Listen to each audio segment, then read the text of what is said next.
Welcome, everybody. John Zager, johnzager.com. How's everybody doing today? Good?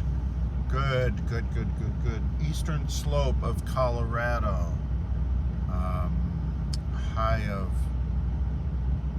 low 50s today, tomorrow, and maybe Wednesday. I'm not sure if I'm getting that correct, but I'm pretty sure for the next 2-3 days it's supposed to be in the low 50s. Yay. Nights have been good. Nights have been high 20s, low 30s. Yay. Put glasses back on, I can see again. So anyway, I had the fan going for the heater. Sorry about that. Just came out of the gym. Wanted to warm up a little bit before I did my YouTube. So I want to talk to you a little bit about common sense neuroscience.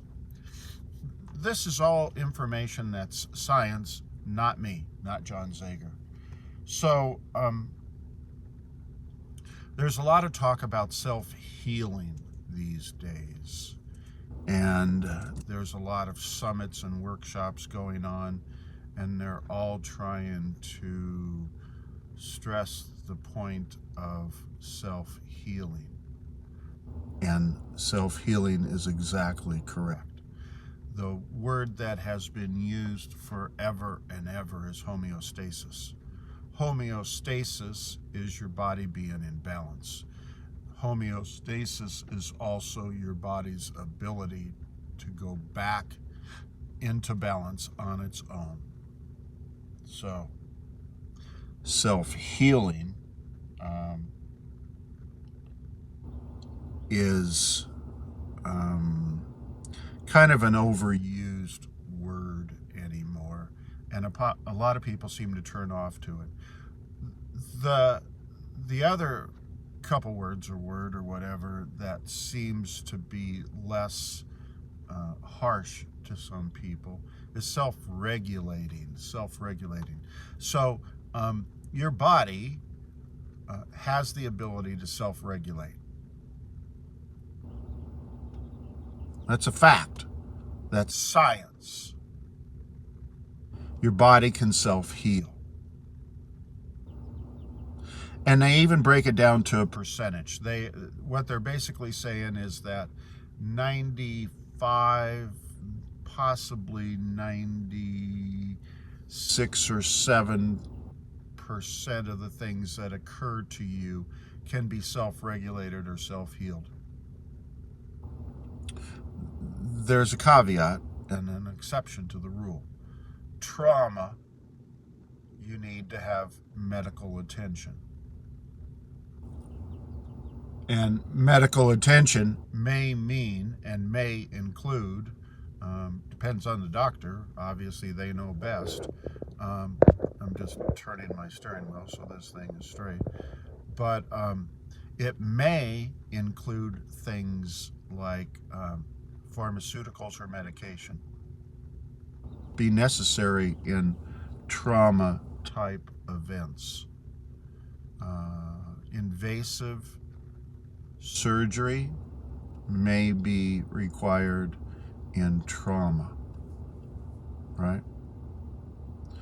So we'll just call it 95% of the time your body can self-heal or self-regulate. And the other 5%, we'll say, happens to be times where the body needs a little bit of help. That would be instances like traumas where you get medication and maybe some surgery, invasive procedures, or whatever the case might be. Otherwise, your body can go back into homeostasis, which is self-healing on its own. So, there's a couple things that need to go on along with that thought.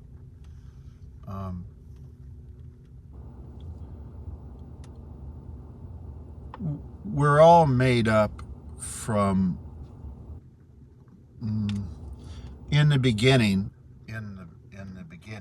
during inception, we had one cell.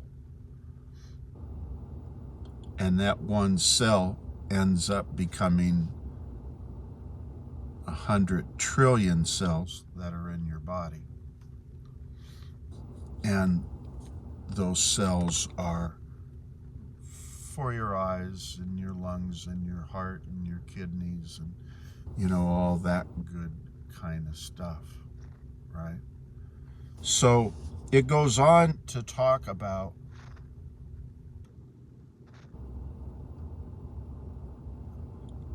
that your body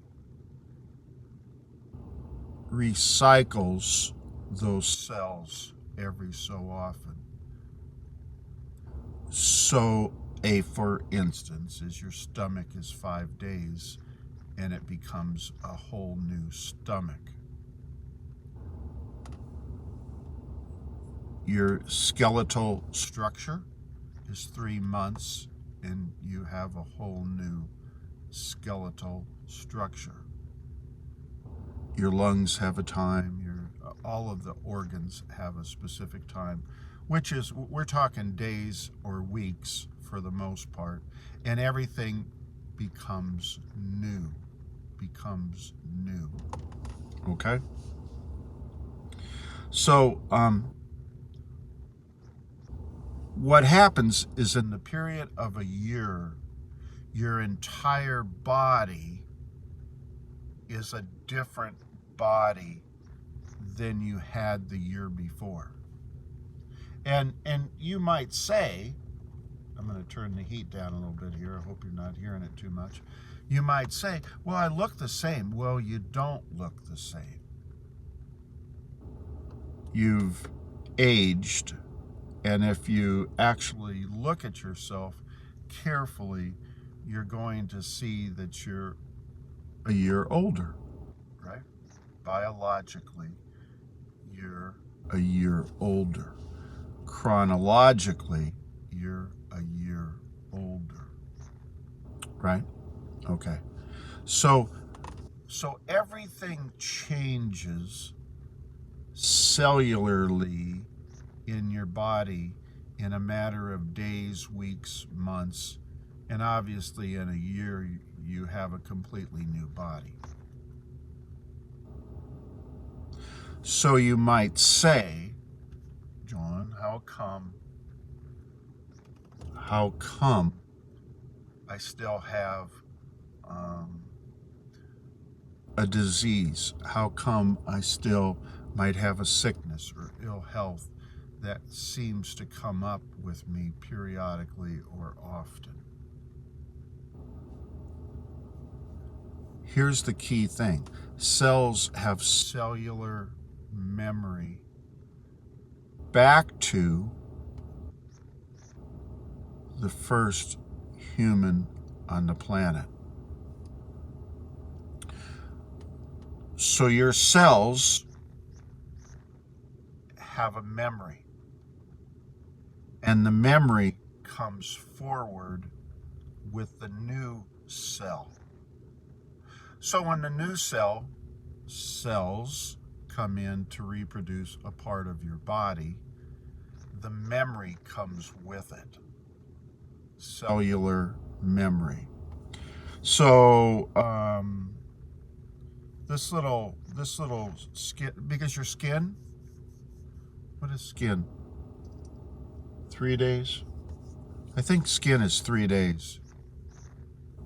Yeah, skin is 3 days. So my skin cellularly reproduces every 3 days. It's different skin.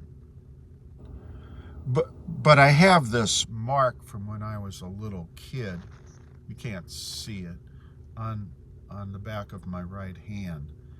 And you wonder, well, how come that's still there? That's cellular memory. The new cells come with the new skin and bring this memory with it. That makes sense? Okay. So everything is kind of recycled. You are recycled often. a lot. All the different parts of your body are recycled. You age. You don't have to age, by the way, but you do age based on memory, beliefs. Okay, so here's how that works in neuroscience, is that, remember all of our history on neuroscience, we've gone through this a lot in the past, that you get all these belief systems that are given to you by adults, parents, relatives, whoever's adults in your family, from like birth to age 7. And because you're in a brainwave of theta, which is hypnosis, for, I don't know, 5-6 years, you're receptive to everything. And you just take stuff in. You're asleep with your eyes open. And what happens is that you buy hook, line, and sinker every single thing that's given to you. And for the most part, when you get around 7, you make a decision if you're going to keep all of that stuff or not, right? And most of the time you keep it all. And so what some neuroscientists call this is kind of a better word than what I've been using in the past, because every single thing that you learn through your belief systems growing up affects your biology. Okay, so if you saw mom with diabetes and she's suffering and progressing and getting worse and hates it and just all kinds of awful things, that becomes your biology. Those thoughts, those beliefs, those perceptions that were given to you turn over and become biology. That's how you get cancer.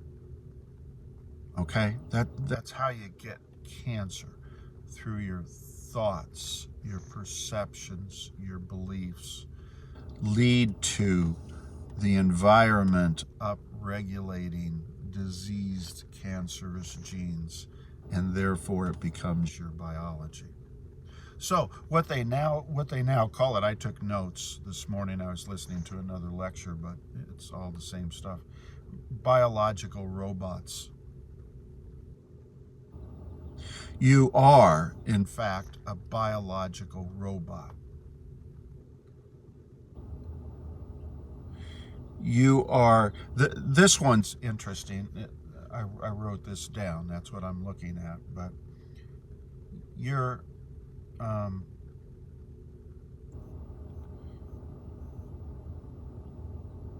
recycle of others' thoughts. Think about that for a moment. You're a biological robot, which came from somebody else, not you. You didn't come into this world with cancer or diabetes or cardiovascular disease.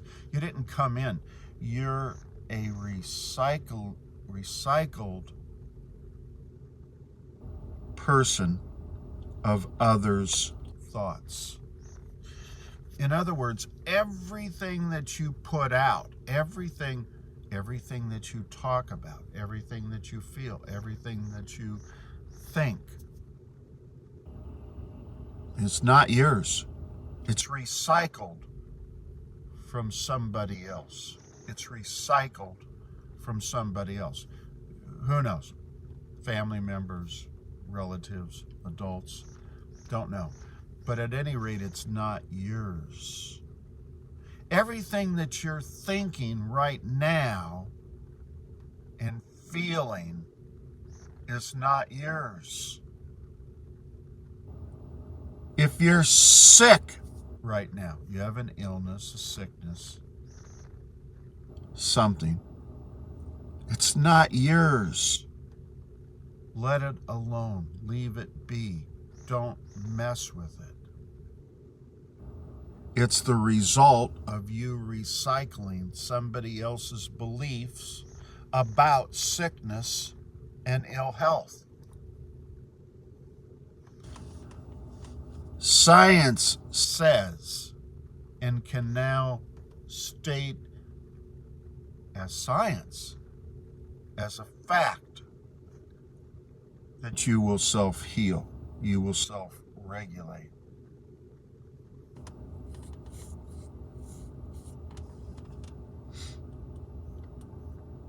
That makes sense? And keep in mind that all of the 100 trillion cells that you have in your body have memory all the way back to the beginning of time. So cells recycle. You know, I don't remember that statistic. You lose 5,000 cells a second and you regrow 5,000 cells the next second. I don't know, something like that. But when they come back, they still have all the memory. Here's another interesting fact. I think, well, anyway, listen to this one. So the way you're brought up, this is really important, you guys. This is really important. Pay attention to this. The way your parents raised you. We're just going to say black and white, good or bad, all or none, okay? So let's say your parents raised you and there was love, there was kindness, there was nurturance, there was compassion, there was understanding, there was teaching, there was, you know, just a lovely, lovely family.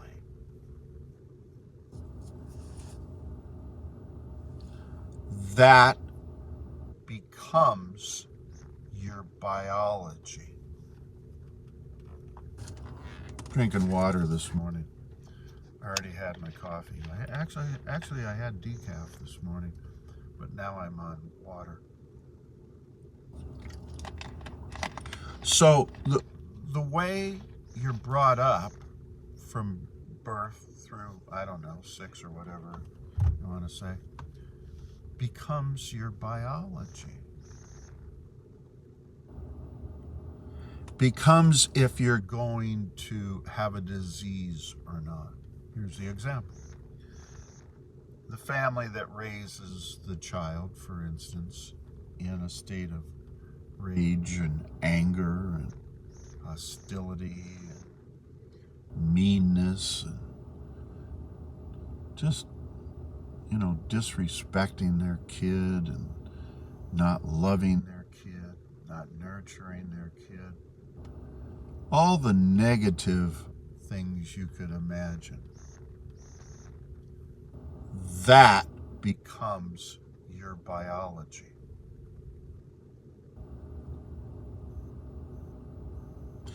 You're more likely prone to upregulating disease into your body.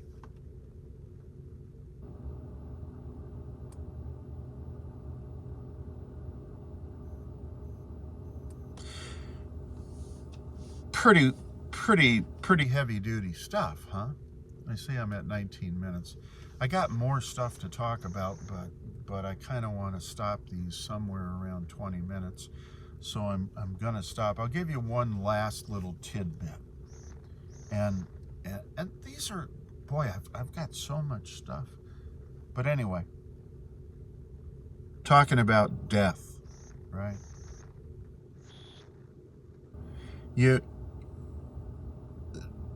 Death happens to an experience. And it doesn't happen to you. A lot of people are really scared of death and dying and all that craziness. You're just energy. You're just energy. You're a spirit, okay? You're a soul. And you're not physical. You're 0.0001% physical matter. So when you die, it's not happening to you. Your consciousness, doesn't die. Your spirit doesn't die. Your soul doesn't die. Your energy doesn't die. It's an experience that happens. Death is an experience that happens, not to you.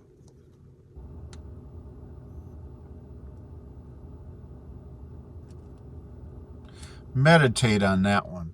That's probably quite a bit to swallow, and we maybe ought to have a YouTube video just on that alone. I guess that's kind of quite a bit. But anyway, pretty interesting stuff. Just neuroscience, common sense neuroscience stuff. You are in control. You have control of everything that goes on in your life. From sickness, ill health, disease, to healthiness. From success and abundance to lack. You are so in control. It's beyond your imagination. You have so much power, not only natural power, but you have so much supernatural power. Probably ought to spend a YouTube just on that alone. But anyway, hope some of this stuff was insightful. I hope it was insightful for you. I really kind of think it's fascinating to learn and grow and gain more information and knowledge about yourself. So God bless everybody. Take care of each other, and I'll look forward to talking to you all again real soon.